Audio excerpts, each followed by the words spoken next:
Okay, I'm going to start off with a practice. I'm going to use this Glock 44 because it shoots 22 long rifle and it's cheap. So I don't have recoil, but I do have a really lightweight gun that it takes a little more effort for that solid, steady hold control to keep it centered on the target. So I can warm up with this and get my eyes working and get my trigger working. And then when I switch to the regular 9mm Glock, it's the exact same thing.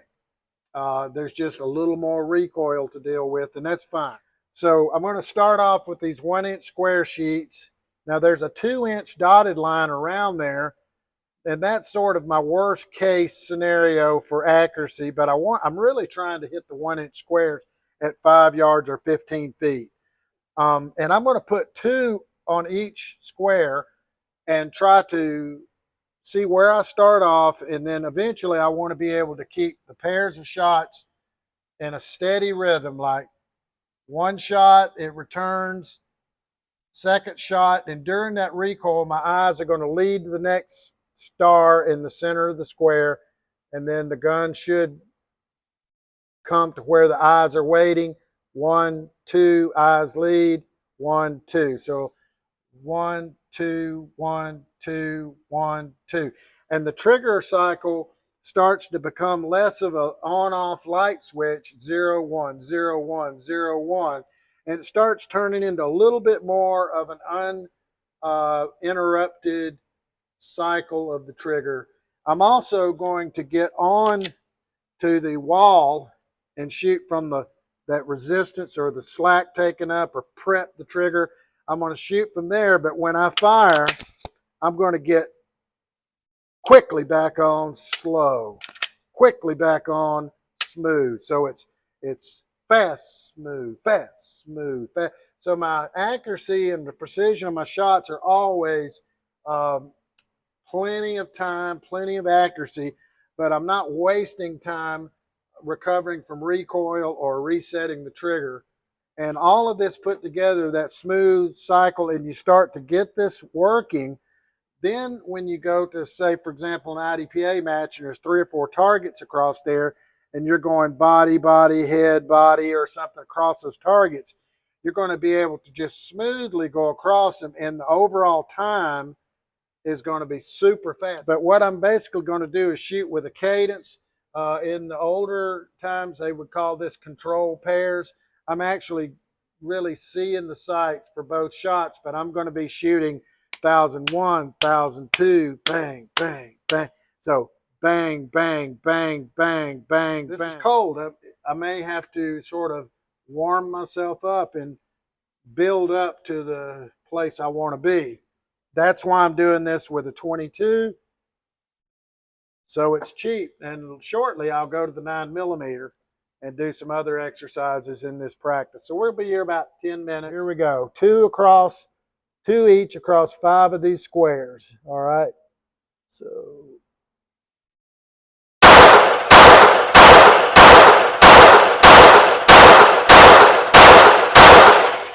all right. Hey. So 9 out of 10 shots are hitting the 1-inch squares. One of them is right on the edge of the 2-inch dotted line surrounding it. I should just quit and go home right now. I'm going to practice this a little bit.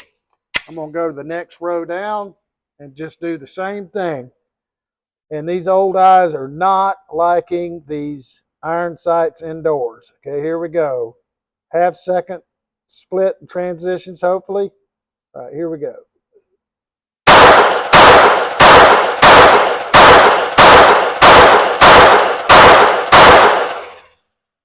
Okay. About the same results. Let me get another row in. Wow, I am really happy. That cup of coffee did me a lot of good this morning. Okay, here we go. Up.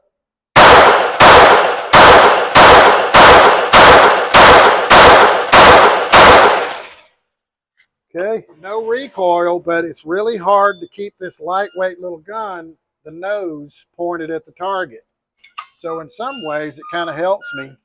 Glock 44 can be quite challenging. So here's my first one, the first row. I'm on. I'm going to call that Good enough, good enough, good enough. Next row down, pretty much the same thing, except for the wild one came at the end. And then again, the bottom row, the wild one came at the end. But I'm still within the 2-inch, so I'm perfectly happy with that. You know, I really don't need to practice anymore with the 22. Out of the gate this morning, cold. That's pretty good. So now let's try some exercises with the 9mm. And again, if you think about it, in IDPA, I'm working across targets. Okay, now I'm going to use my 9mm IDPA gun. I'm still at 5 yards. I'm still doing the same thing. I've got a red dot now. It's going to be a little easier to see it for me anyway. I'm going to emphasize my grip and all of that stuff a little bit more. It's like Goldilocks. You just want to apply just enough strength and pressure, not too much, and then try to run the trigger very smoothly. And we'll try to match what we did earlier. I'm aimed a little bit toward the top of the square so that that tiny mechanical offset is going to work out at 5 yards. And we'll see what happens here. Ready, go.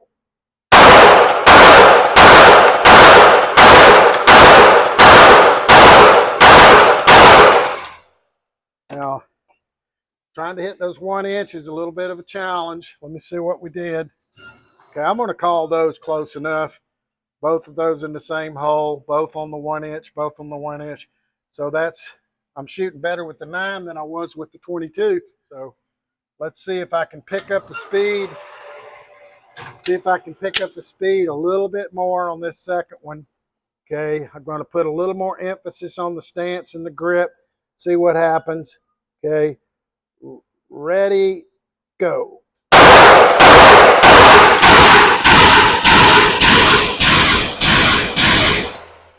Okay. Picked up a little bit of the speed. Those two are a little further apart. The first shot, the second one, I started dialing in, dialing in, dialing in. So first shot out of the ready position or out of the holster, out of the reload is usually the worst shot. And but I don't even feel like I need to go further. I'm going to go grab my other target and work on some different exercises, and I'll let you see that for a few minutes. So you can take any target here. I've got an 8-inch IDPA body, 0 zone, 4-inch for the head, 2-inch sticker, 1-inch sticker. So I can use these to shoot from smallest up to largest, or from large or closest to farthest. And I can simulate identical targets at different distances, or however you want to look at it. Then I can also shoot here, and you'll notice that transitions are very slow with most people because their eyes move along with the gun.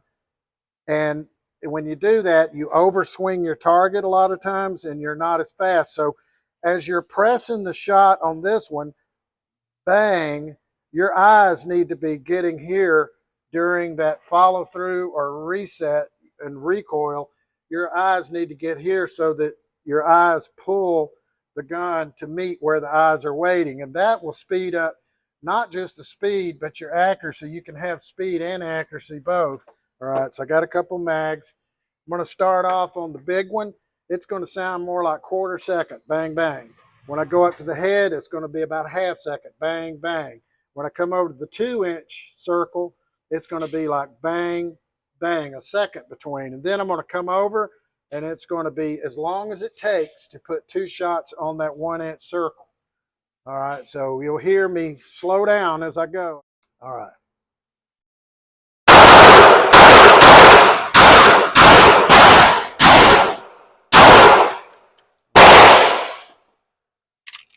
Let's take a look.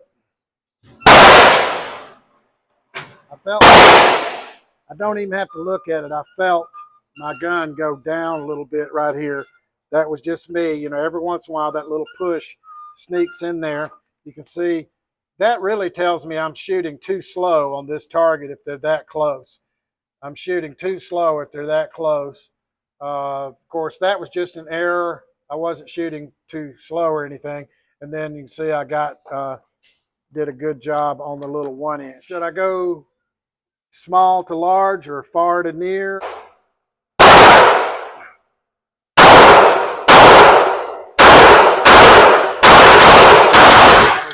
If I had a critique, I would say that my eyes weren't working fast enough and I was not transitioning very well. I had to think about it too much. So I'll give myself about a B- grade on that. But you see that these opened up. Now, really, the reason this one was high is because when I hammered that second shot, I let go of the grip a little bit. I felt that. And also, I pulled this shot down to the bottom edge. These were good. These were good. So I went large to small and then small to large. When I started here, I forgot what I was doing. I had to think about, oh yeah, that one.